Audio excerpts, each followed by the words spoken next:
Então vamos orar antes de começarmos a olhar a palavra de Deus nesta noite. Nosso Pai, nós precisamos de Ti mais do que o ar que respiramos. Eu vejo quanto investimento que os governos têm feito, alguns superfaturando para ter respiradouros, para poder respirar naquele momento que o Covid ataca os pulmões. Mas eu preciso mais de Ti do que do ar que eu respiro.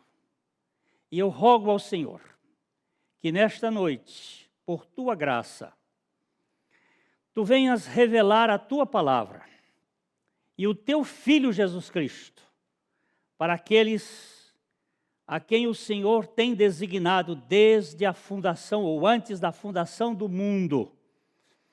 Pai, por Tua misericórdia, fortalece a Tua igreja, dá segurança, edifica o Teu povo, salva aqueles que tens escolhido, cura por Tua graça a todos aqueles que estenderem a mão ao Senhor Jesus Cristo. É o que nós oramos, agradecidos pela suficiência do Senhor em nossas vidas, em nome dEle. Amém. Nós temos caminhado aqui na nossa comunidade já há algum tempo no Evangelho de João. Um evangelho que foi escrito no final do século I.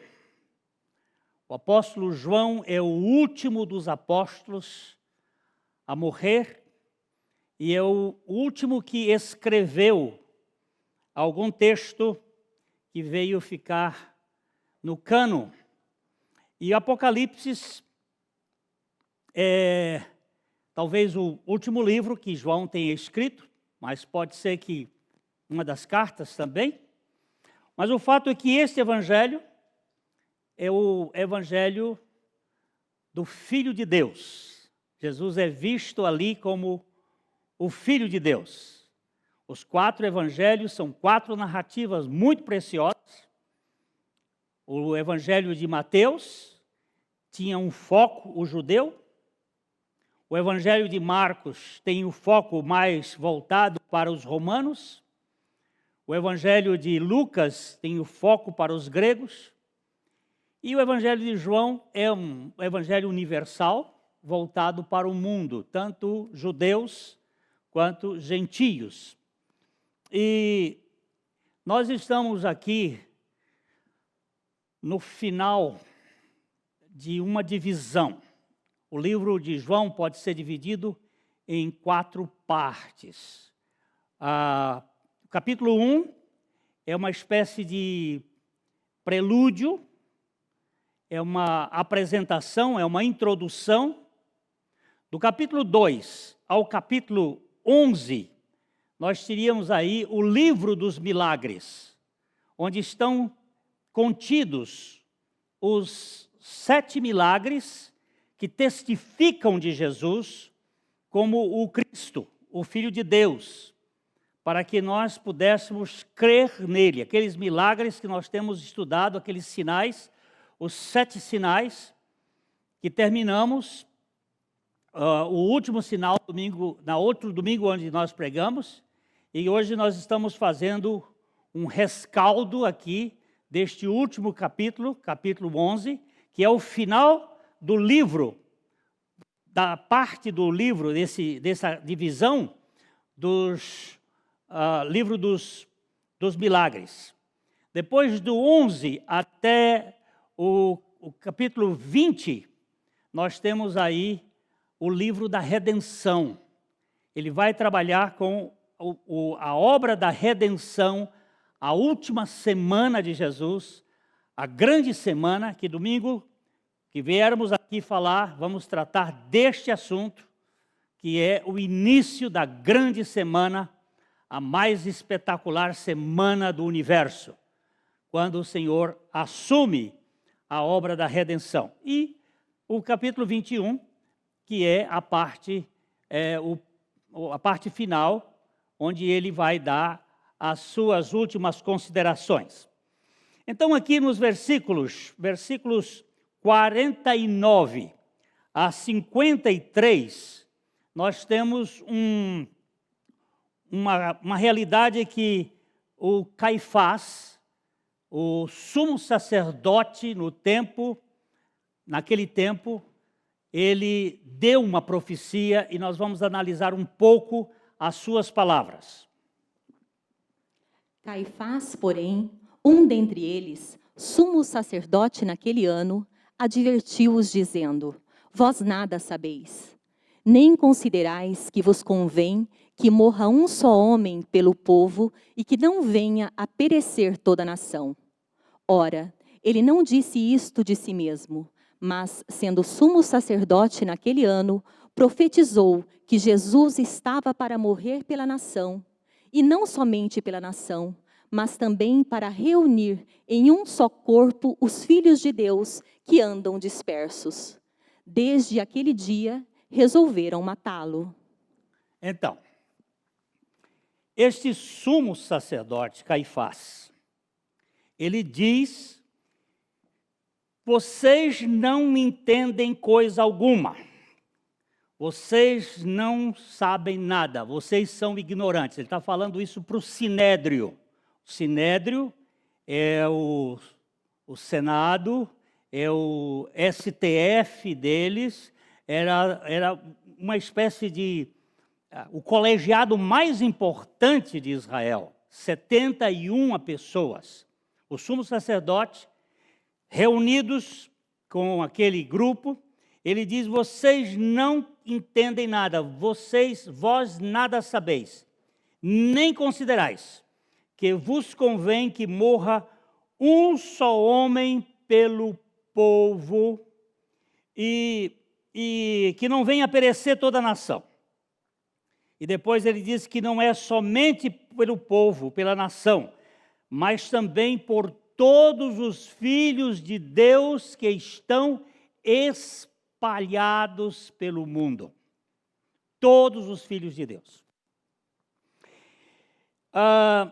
Este problema aqui, este enunciado, é um dos temas dos mais polêmicos da teologia cristã. Por quem Cristo morreu? Por quem Cristo morreu? Muitas discussões têm tido aí através da história. O apóstolo Paulo, ele nos diz em Romanos capítulo 5, versos 6 a 8. Romanos 5, 6 a 8. Porque Cristo, quando nós ainda éramos fracos, morreu a seu tempo pelos ímpios. Dificilmente alguém morreria por um justo, pois poderá ser que pelo bom alguém se anime a morrer. Mas Deus prova o seu próprio amor para conosco, pelo fato de ter Cristo morrido por nós, sendo nós ainda pecadores. Aqui nós temos o apóstolo Paulo falando, porque Cristo, quando nós ainda éramos fracos, morreu a seu tempo pelos ímpios. E depois no versículo 8 ele diz, de fato, pelo fato de ter Cristo morrido por nós, sendo nós ainda pecadores. Quem são os ímpios e os pecadores por quem Cristo morreu? Quem são estes? São todos, sem exceção? São todos, sem distinção? São alguns? São muitos? Aqui nós temos uma profunda divergência de opiniões e nós vamos procurar avaliar agora uma posição que a Bíblia nos tem aberto os olhos para crermos. John Owen, um pregador, um teólogo inglês do século XVII, fez o seguinte questionamento. O pai impôs sua ira devido ao pecado. O pecado, ele nos separa de Deus. Em Romanos 3:23, mostra que todos pecaram. Todos pecaram.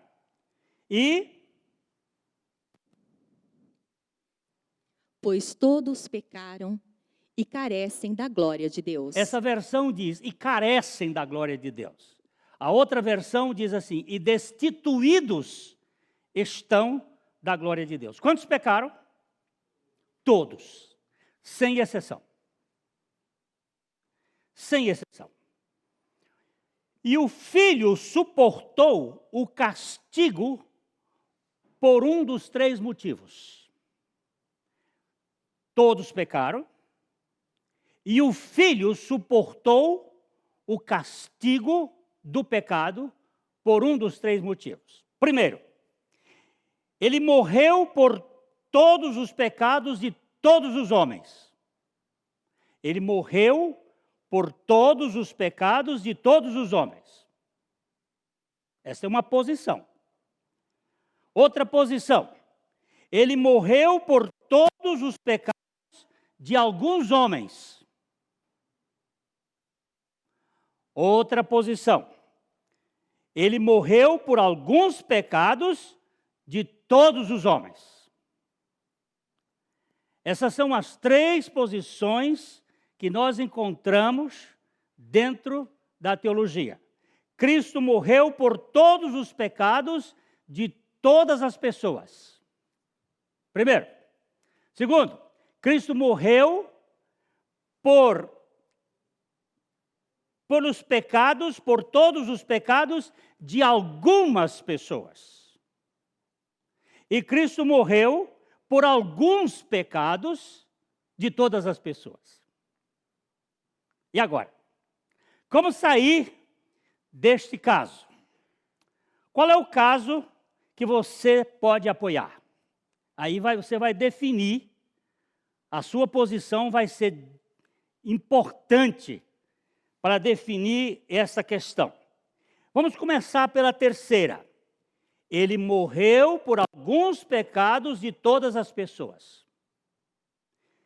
Se ele morreu para perdoar alguns pecados de todas as pessoas, então todas as pessoas têm alguns pecados pelos quais responder. E assim, ninguém será salvo. Se ele morreu só por alguns pecados de todas as pessoas, então, o que acontece? Eu vou ter que prestar conta por algum pecado que eu cometi. E aí ninguém vai ser salvo. Porque não vai entrar pecado no céu. Nenhum pecado. Então, a segunda posição diz, ele morreu por todos os pecados de algumas pessoas. Se ele morreu por todos os pecados de algumas pessoas, então Cristo morreu por todos os pecados de todo o seu povo, os seus eleitos desde a fundação do mundo.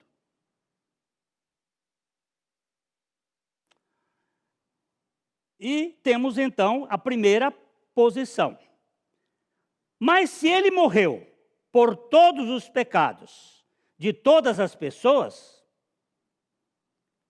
por que nem todas as pessoas estão livres do castigo devido aos seus pecados? Se ele morreu por todos os pecados de todas as pessoas, por que nem todos estão livres dos seus pecados? E é isso que nós vamos analisar aqui. Ora, se ele morreu por todos os pecados de todas as pessoas estão salvas.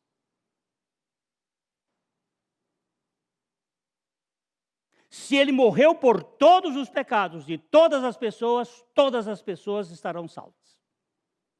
Isso chama-se universalismo e é pregado por grande parte da cristandade no mundo. Muita gente prega o universalismo. Se ele morreu por alguns pecados de todas as pessoas, ninguém será salvo. Ninguém. Agora, se ele morreu por todos os pecados de algumas pessoas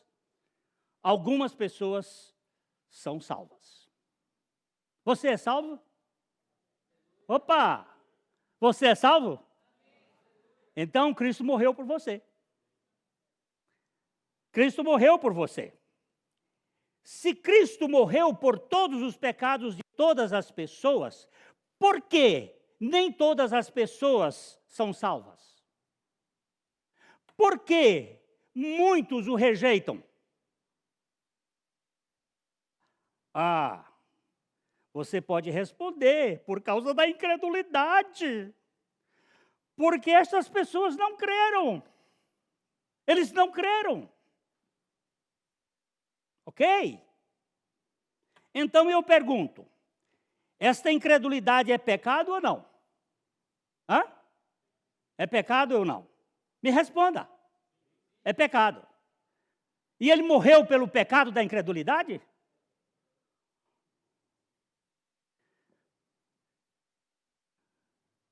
Se for pecado, então Cristo sofreu o castigo devido a ele. Ou não sofreu? Ele perdoou ou não perdoou o incrédulo? Se Cristo morreu pelo pecado da incredulidade, por que algumas pessoas continuam incrédulas? Porque no meu caso, eu sei que ele morreu pelo meu pecado de incredulidade, porque ele me deu fé. Ele não só levou o meu pecado de incredulidade, mas ele me concedeu a fé que vem por meio de Jesus. Se Cristo morreu por todos os pecados, então ele morreu para pagar o pecado de incredulidade.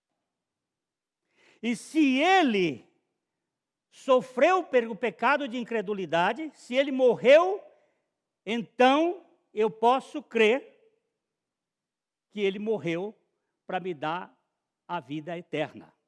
Se o sacrifício de Cristo não foi suficiente para perdoar todos os pecados, então pode ser que o pecado de incredulidade impeça alguém de ser salvo.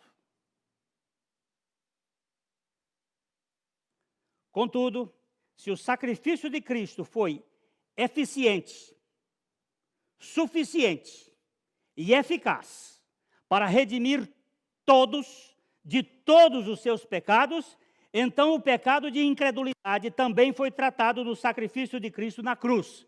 Portanto, todos deveriam crer. E por que todos não creem?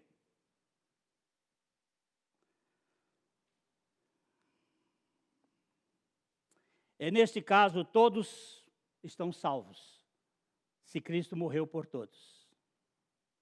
Eu só queria pegar um texto. Vamos olhar Romanos, capítulo 6, versículo 4 a 7. Romanos 6, de 4 a 7. Fomos, pois, sepultados com ele na morte pelo batismo, para que, como Cristo foi ressuscitado dentre os mortos pela glória do Pai, assim também andemos nós em novidade de vida. Porque se fomos unidos com ele na semelhança da sua morte, certamente o seremos também na semelhança da sua ressurreição. Sabendo isto, que foi crucificado com ele o nosso velho homem, para que o corpo do pecado seja destruído e não sirvamos o pecado como escravos. Porquanto, quem morreu, justificado está do pecado. Porquanto, quem morreu, justificado está do pecado. Quem é que está justificado do pecado? Quem morreu com Cristo. Se Cristo morreu por todos, então todos estão justificados. Mas o fato que a Bíblia mostra, e o nosso profeta bandido, Caifás, ele disse, não é por todo mundo não é por toda a nação que deve padecer. Ele deve morrer pela nação e pelos filhos de Deus que estão espalhados pelo mundo. Cristo morreu por todos os pecados de alguns. Uma vez que muitos não creem nele, e isso afasta a ideia de que a incredulidade deles não estava no sacrifício de Cristo. Aqui, a profecia de Caifás, nós vemos algo que nos leva a concluir que Cristo morreu em favor de uma parcela descrita como a nação judaica e os filhos de Deus dispersos pelo mundo. Vamos repetir esse texto no versículo 40, no versículos 49 a 52, por favor, outra vez. Eu quero que você olhe para o texto bíblico. Caifás, porém, um dentre eles, sumo sacerdote naquele ano, advertiu-os dizendo, vós nada sabeis, nem considerais que vos convém que morra um só homem pelo povo e que não venha a perecer toda a nação. Ora, ele não disse isto de si mesmo, mas, sendo sumo sacerdote naquele ano, profetizou que Jesus estava para morrer pela nação, e não somente pela nação, mas também para reunir em um só corpo os filhos de Deus que andam dispersos. Ele não disse isso por si mesmo, mas pelo fato de ser o sumo sacerdote, Deus usou aquele homem. Alguns querem desmerecer a profecia de Caifás por ser ele um homem corrupto e trapaceiro. Mas nós precisamos entender que Deus é soberano e Ele usa quem quer, quando quer e como quer. Deus usou uma jumenta para falar com um profeta teimoso e trapaceiro. Vocês conhecem o caso de Balaão. Deus usou Balaão, o profeta trapaceiro e pagão e cobrador, porque ele era, além de pagão, ele cobrava também, ele pagava e cobrava. Ele era pagão e cobrador, ele não fazia profecia sem propina, ele fazia parte deste grupo político do mundo, que sempre para fazer as coisas, ele usa a propina. E Deus usou Balaão, vamos dar uma olhadinha em Números, capítulo 24, versículo 17, para a profecia da chegada do rei, do Salvador do mundo, tem uma profecia dada por ele, pelo profeta Balaão. Vê-lo-ei, mas não agora. Contemplá-lo-ei, mas não de perto. Uma estrela procederá de Jacó. De Israel subirá um cetro que ferirá as têmporas de Moabe e destruirá todos os filhos de Sete. Aqui nós temos não só uma profecia da primeira vinda, mas também tem detalhes da segunda vinda, em que ele está mostrando que uma estrela que viria de Jacó, e nós vimos a estrela que saiu dirigindo os magos do Oriente até Belém, a estrela que o profeta Balaão profetizou. Pilatos, não vamos nem argumentar aqui outros casos, mas Pilatos, o governador romano de vida comprometida com a corrupção, ele fez negócios tremendos lá em Israel, ele vivia com aquela turma fazendo negócios, ele também fez pregar na cruz uma profecia do profeta Isaías, do capítulo 43, versículo 15 de Isaías, a profecia de que Jesus era o rei dos judeus. Ele colocou lá. Isaías 43, 15. Eu sou o Senhor, o vosso santo, o Criador de Israel, o vosso rei. O vosso rei. E no dia que Jesus foi para ser crucificado, vamos dar uma olhada em João capítulo 19, os versos 19 a 22. Vamos ler esse texto, porque ele vai nos elucidar. Pilatos escreveu também um título e o colocou no cimo da cruz. O que estava escrito era: Jesus Nazareno, o Rei dos Judeus. Muitos judeus leram este título, porque o lugar em que Jesus fora crucificado era perto da cidade e estava escrito em hebraico, latim e grego. Os principais sacerdotes diziam a Pilatos: não escrevas, Rei dos Judeus, e sim que ele disse: sou o Rei dos Judeus.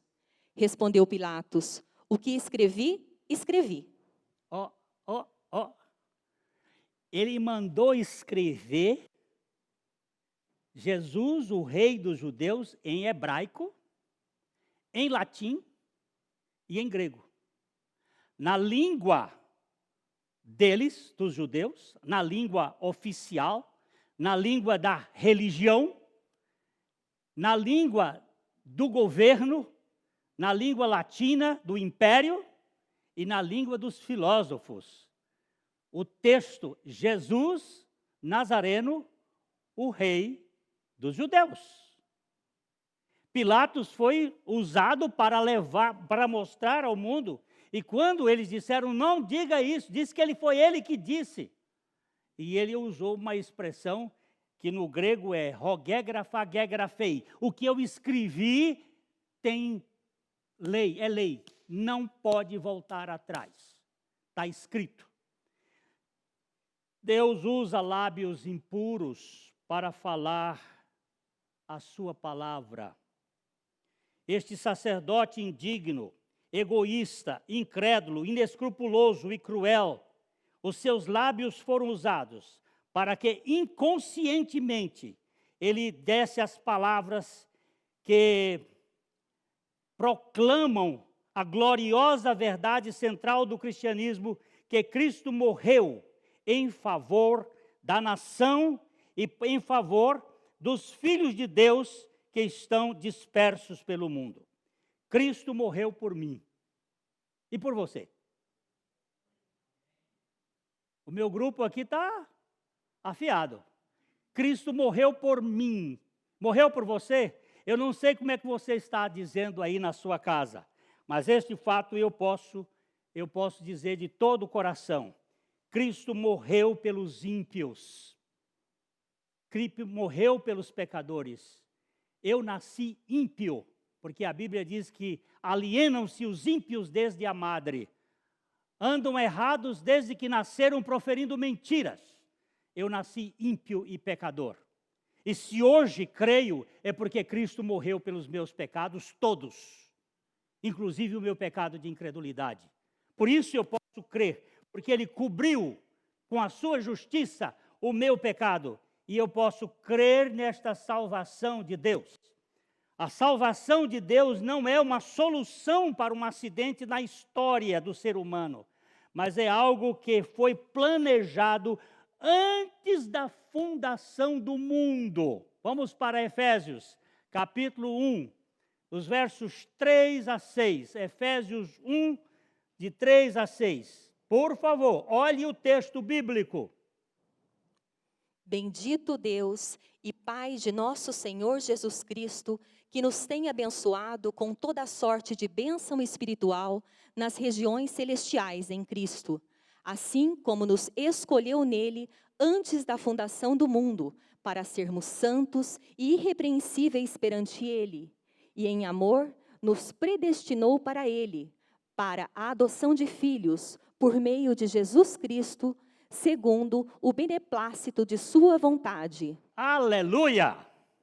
Olha só, bendito, fale bem, bendito, bendiga, fale bem do Deus e Pai de nosso Senhor Jesus Cristo, fale bem dele. Por quê? Porque ele nos abençoou com toda sorte de bênçãos espirituais nas regiões celestiais em Cristo. Por quê? Porque ele nos escolheu antes da fundação do mundo para sermos santos e irrepreensíveis perante ele. Por quê? Porque ele nos predestinou para ele, para a adoção de filhos por meio de Jesus Cristo, segundo o beneplácito da sua vontade. Não foi alguma coisa, não é um remendo, não é uma coisa que foi feita assim de improviso. Está lá nos anais da eternidade, esse Deus realizando algo maravilhoso. Uma professora do primeiro ano estava com seus alunos vendo fotografias das famílias dos alunos e uma foto de um menininho tinha o cabelo ruivo, cabelo fogoió, cabelo cor de fogo, e os outros todos de cabelo preto no meio da família, e assim, olhando a cor dos outros cabelos, uma das meninas, ela disse assim: este menino é diferente, ele é uma criança adotada. Eu sei disso porque eu também sou adotada, eu sou adotada numa família. Aí um outro coleguinha de primeiro ano perguntou para ela, o que significa ser adotado? E ela disse,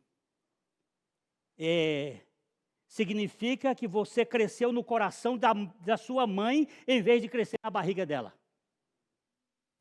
Você cresceu no coração e não na barriga.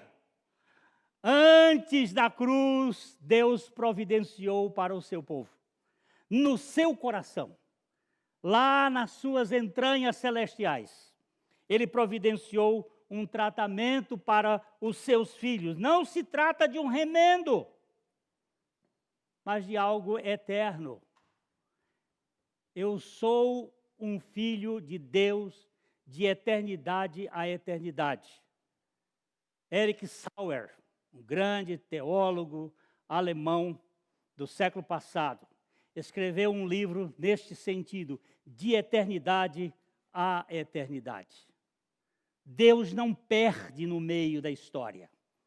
Nós vamos dar uma olhadinha em Romanos capítulo 8, Romanos 8, 28 a 30. Eu queria que você olhasse o texto da palavra de Deus com carinho. Sabemos que todas as coisas cooperam para o bem daqueles que amam a Deus, daqueles que são chamados segundo o seu propósito.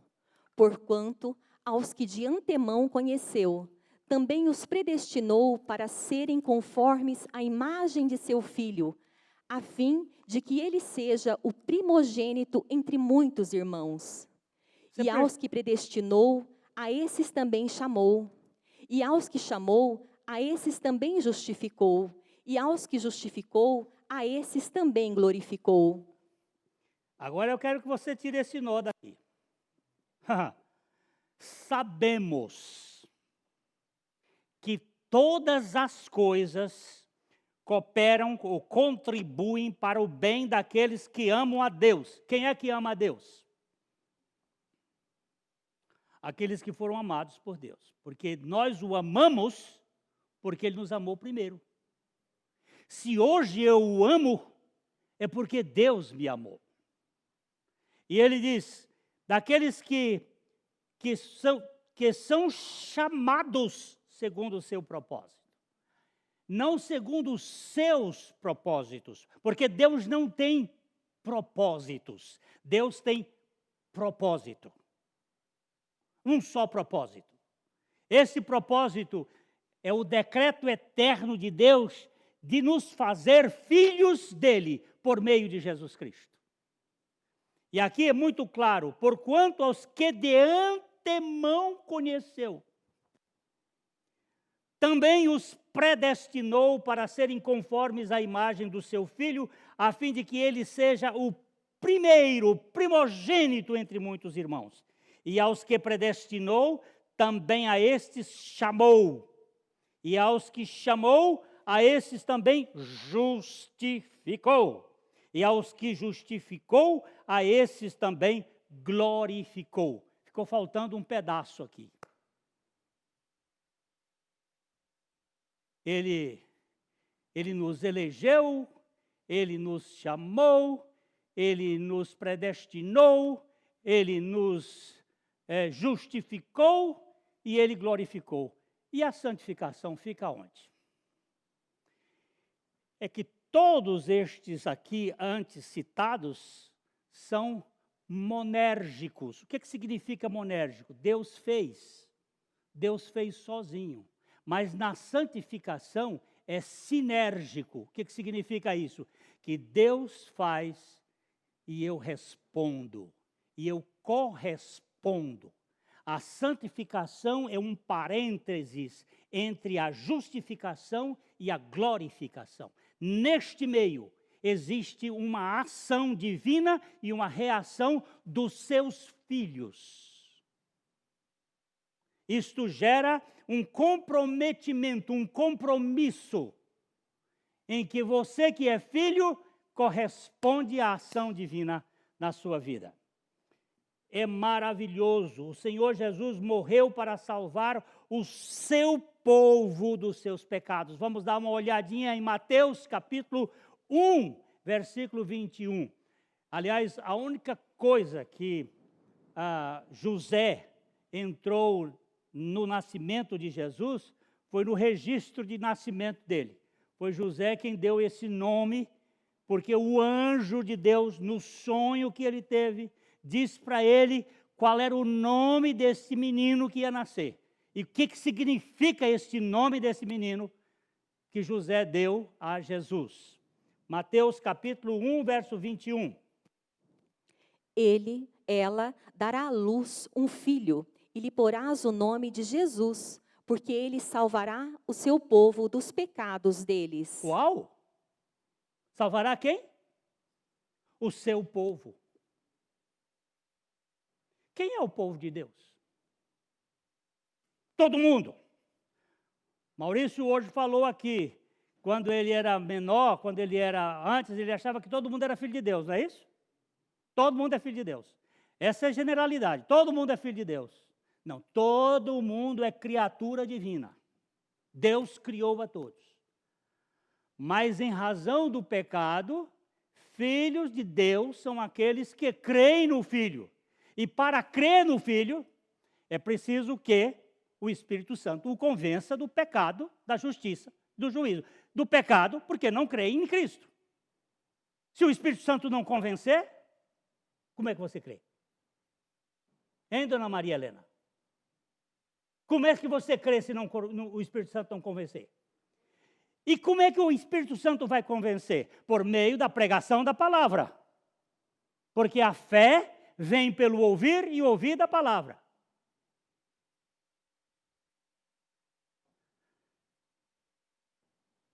Ele disse, essa criança, você vai pôr o nome dele de Jesus. Jeová Sus. Jesus é Jeová, eu sou a salvação dos pecados do seu povo. Ele tira o pecado de todo o povo dele. O povo dele não é só judeu. Vamos dar uma olhadinha aqui em João capítulo 1, versos 11 e 12. Quem é o povo de Deus? Quem é o povo, seu povo? Só os judeus apenas? Vamos ver aqui. João 1, 11 a 13. Veio para o que era seu, e os seus não o receberam.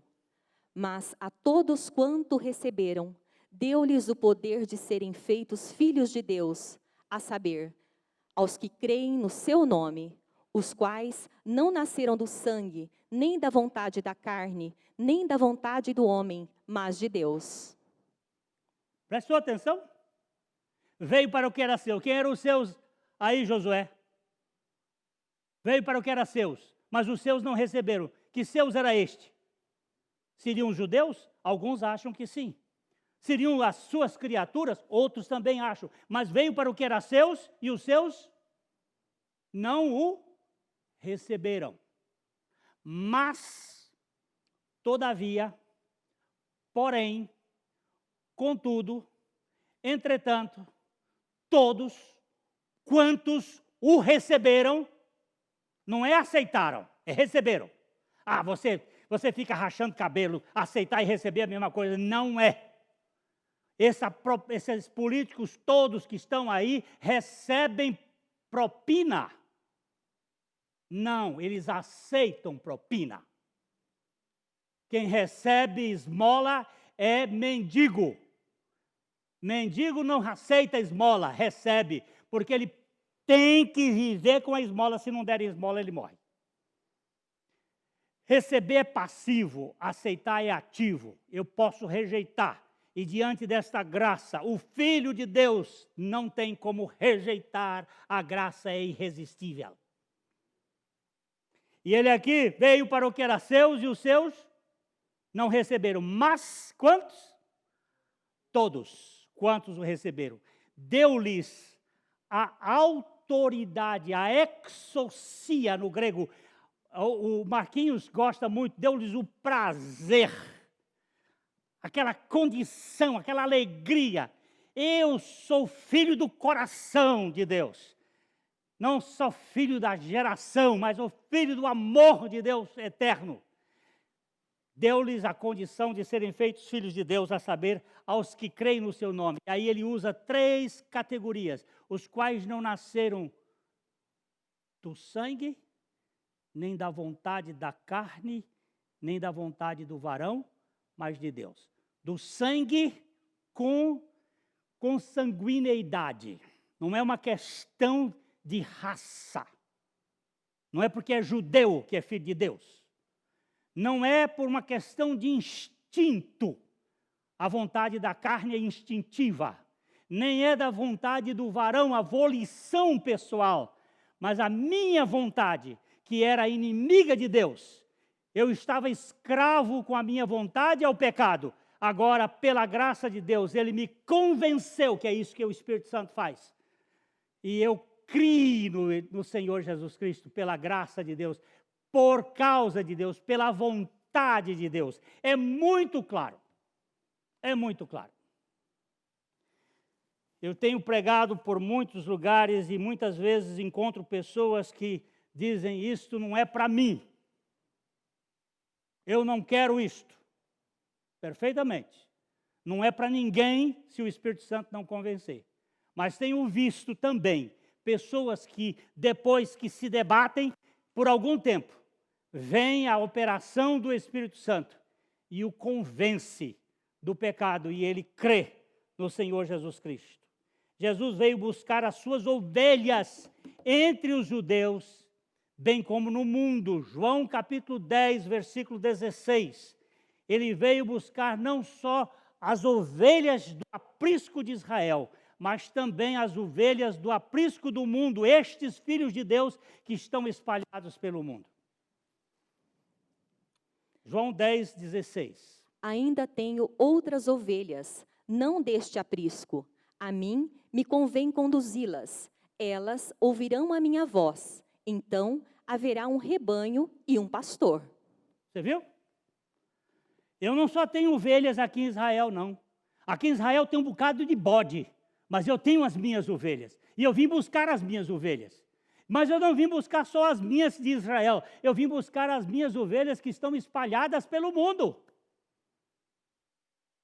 Ele foi me pegar uma ovelha lá do Piauí e colocar no seu aprisco.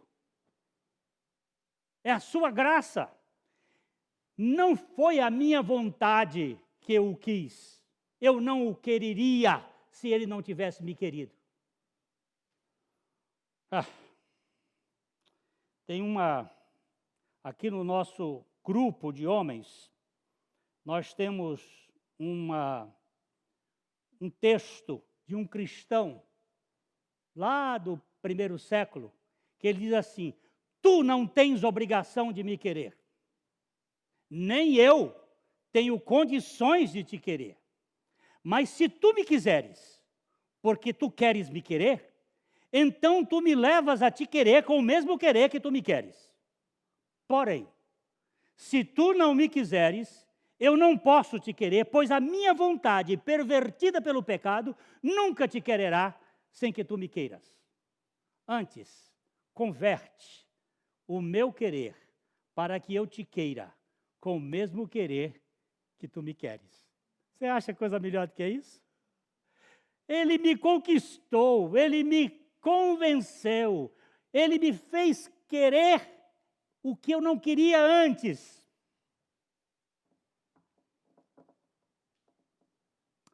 Minha esposa e eu somos casados há 48 anos, mas houve um tempo que nós tivemos um namorisco, depois acabamos e ela não me queria mais. Mas eu tanto a quis que ela acabou me querendo. Eu tanto a quis, eu não sei qual foi a vantagem que ela teve, só o prejuízo, mas ela acabou me querendo. No caso de Deus, não. No caso de Deus,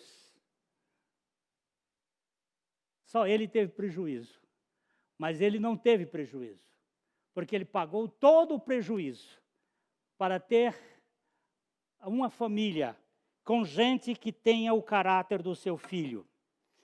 Ele veio buscar as suas ovelhas. O evangelho alcança todos os eleitos, tanto judeus como gentios. Em Tito, capítulo 1, capítulo 1, de 1 a 4. Tito 1, de 1 a 4. Eu vou caminhar um pouquinho mais até meia-noite, mas ok?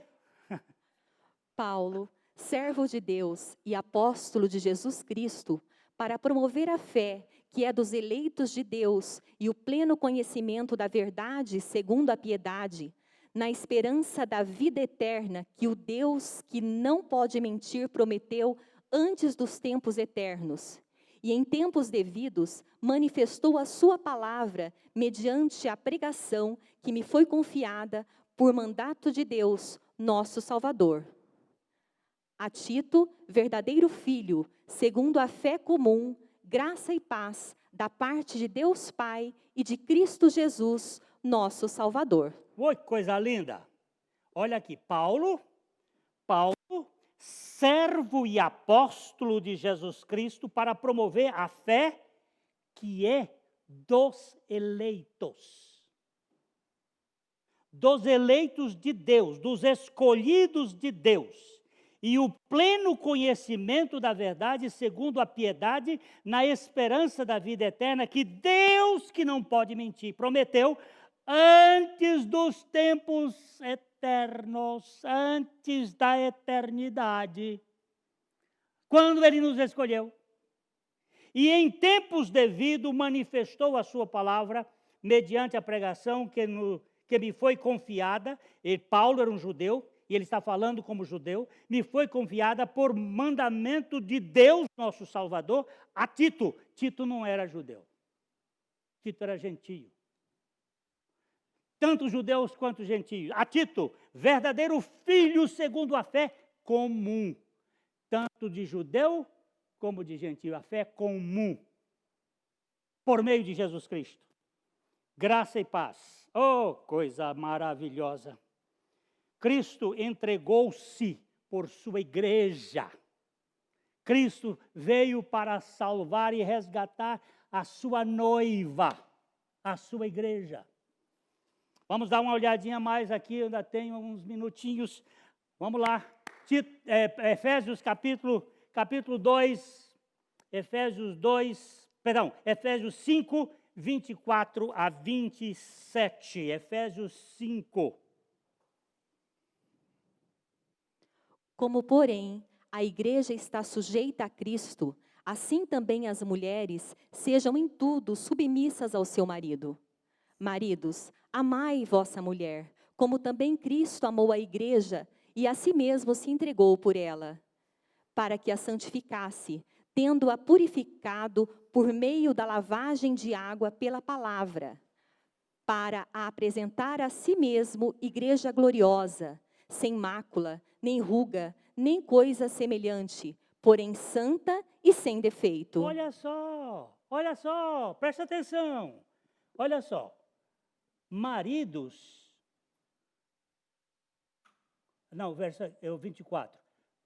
Como, porém, a igreja está sujeita a Cristo, olha só.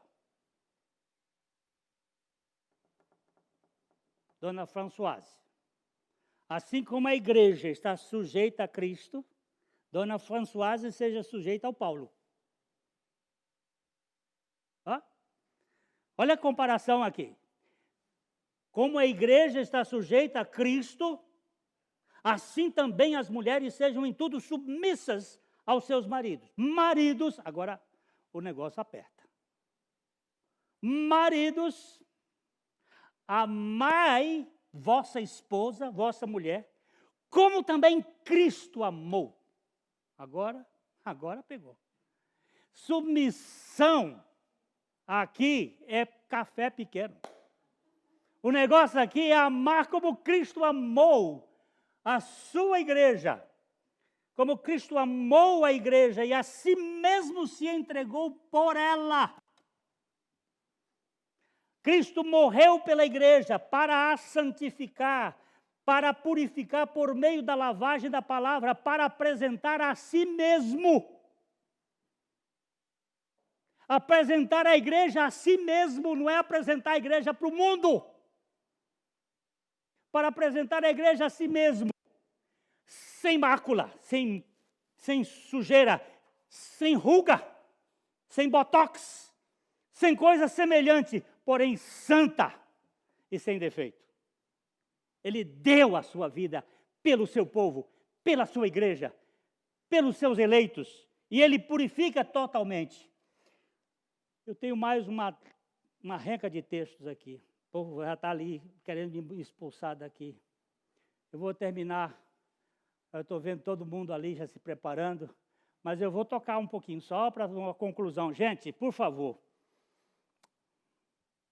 Jesus morreu para salvar totalmente o seu povo, tanto judeu como entre os gentios. Ele morreu para salvar totalmente. Não estou pregando sobre moralidade. Não estou pregando sobre obras, sobre religião ou qualquer predicado que você tenha. Mas se você crê em Jesus Cristo, Jesus morreu por todos os seus pecados, inclusive da incredulidade. Você crê que Jesus morreu em seu lugar na cruz, mas lhe incluiu naquela morte para que você morresse e ressuscitasse juntamente com ele? Deixa eu ver aqui, meu povo. Opa! É isto aqui que faz do cristianismo algo totalmente diferente.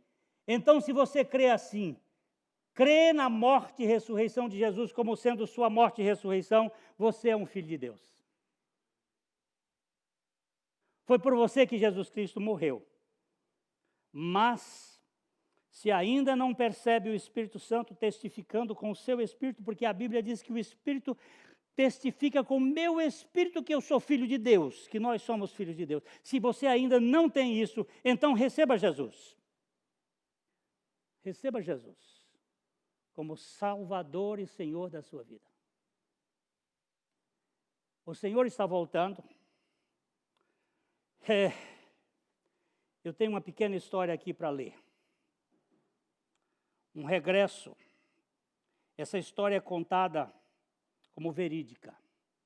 Fala de um jovem soldado que finalmente estava voltando para casa, depois de ter lutado numa guerra muito sangrenta. Ele ligou para os seus pais e disse-lhe: Mãe, pai, eu estou voltando para casa, mas quero lhe pedir um favor. Eu tenho um amigo que eu gostaria de trazer comigo. Claro, filho, nós nós gostaríamos muito de conhecê-lo e de tê-lo aqui conosco. Mas há algo que vocês precisam saber. Ele foi terrivelmente ferido na guerra. Ele pisou em uma mina e perdeu um braço e perdeu uma perna. Ele não tem nenhum lugar para ir.